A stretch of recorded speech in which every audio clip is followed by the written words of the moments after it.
Hello, welcome back to the channel and welcome to another video. Today I'm going to be talking about financing a new motorcycle, or maybe a used one, doesn't have to be a new one. But one of the things that crops up this time of year, especially when there's new season starting and people go around looking for new bikes, is the myriad of finance options and what you should and shouldn't do, what's a good deal, what's not a good deal, and actually what all of the different terms mean. So what's PCP, HP, lease, and all things like that. So stay tuned, we're going to cover that now.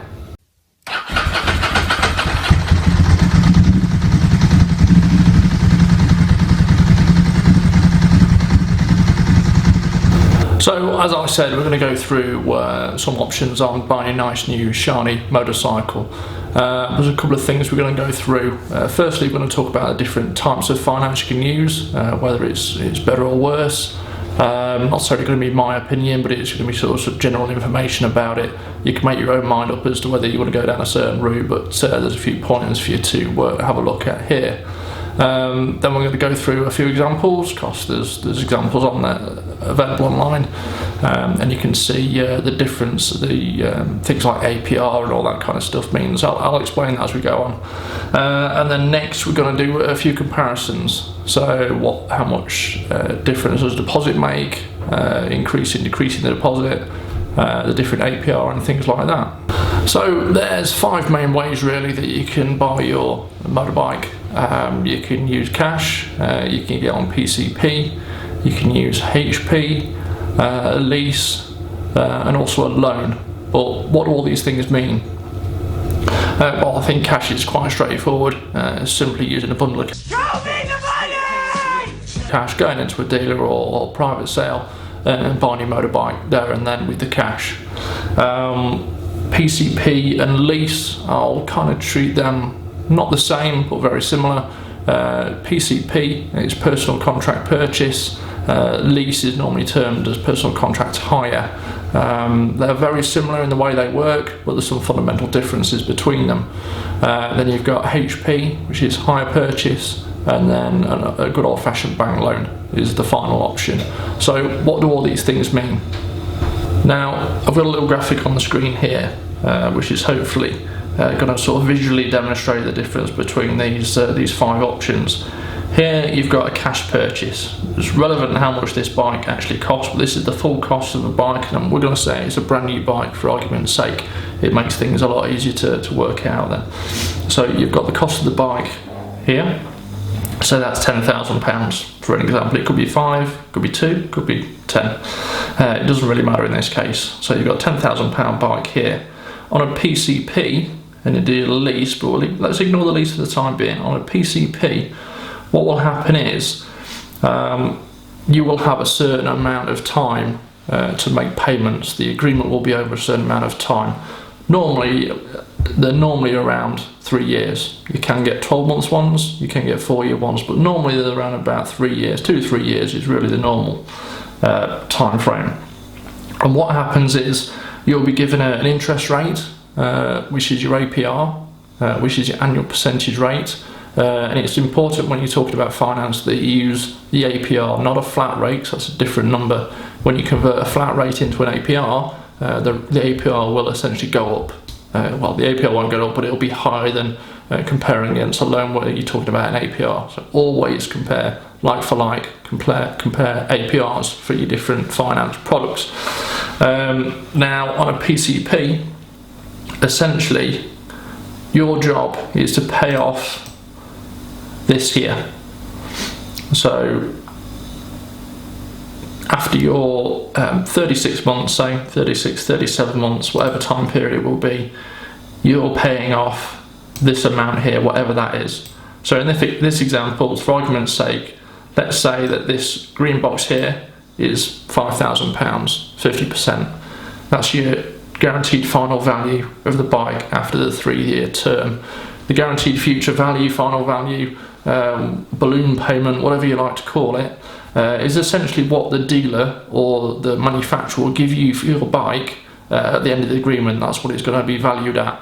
Over the time period, you'll pay off that amount, so the £5,000 extra you've got to pay, plus, say, let's say for argument's sake, that's £1,000. So over that term, you've got to pay £6,000 over the 3 years. Now, with a loan or hire purchase, when you buy your bike, say your £10,000 bike, £10,000 bike, sorry, will still cost you £11,000 if it's the same interest that's being applied to the loan.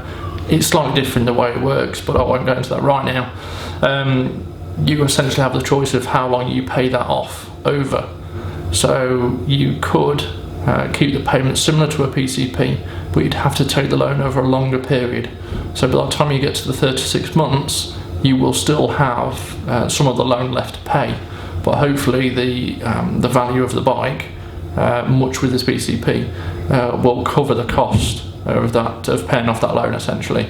Hopefully it might exceed the value of the loan, but that doesn't always work, and that's not always the case. And that's why people find the PCP nowadays is quite an attractive option, because you're given that guaranteed future value, that future trade-in, where you can walk away if you want to, give the bike back to the dealer or the manufacturer, and the agreement's finished and with no penalty.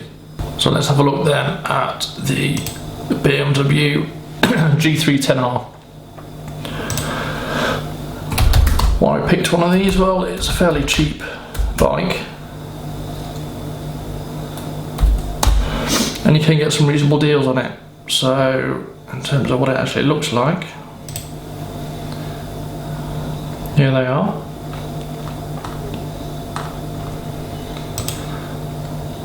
And if you go and search for PCP deals, you'll see loads of different offers for the bikes. Now I don't know which one I checked earlier, but we'll go through the figures that it showed on the screen then. So let's have a look. So these are the figures that I found for a G310R. Like I said, if you search Google, there'll be a load of different offers. It's just a case of finding the right one that suits you. Maybe if you go into the dealer and you definitely want to buy one of these bikes, then they may even do you a bit more discount, a bit better deal. But this is just an example to walk you through the PCP calculation. So we've got the first one, which is 0% deposit. We've got the price here, a sticker price of £4,670. The dealer is going to contribute £450.13. Treat that as discount, basically. We're not putting a deposit in, so we're not going into our pockets or anything, which leaves a balance to finance of £4,219.87. The APR on this one is 0, so you're not paying any interest.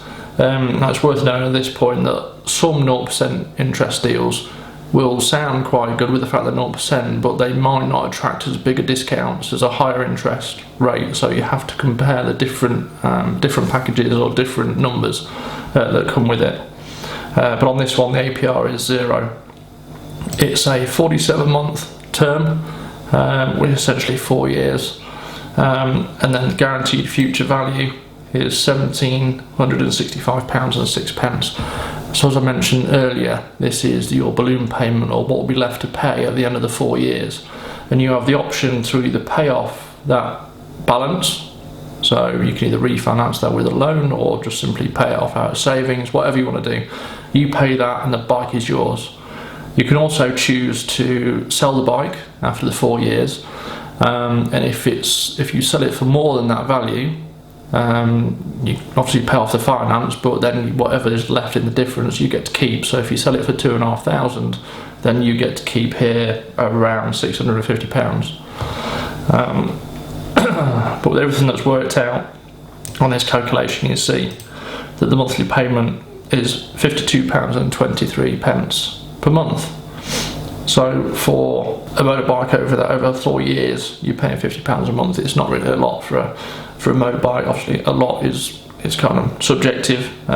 Some person might think it is, some people might not, but it's a reasonable amount in comparison for a decent motorbike for 4 years.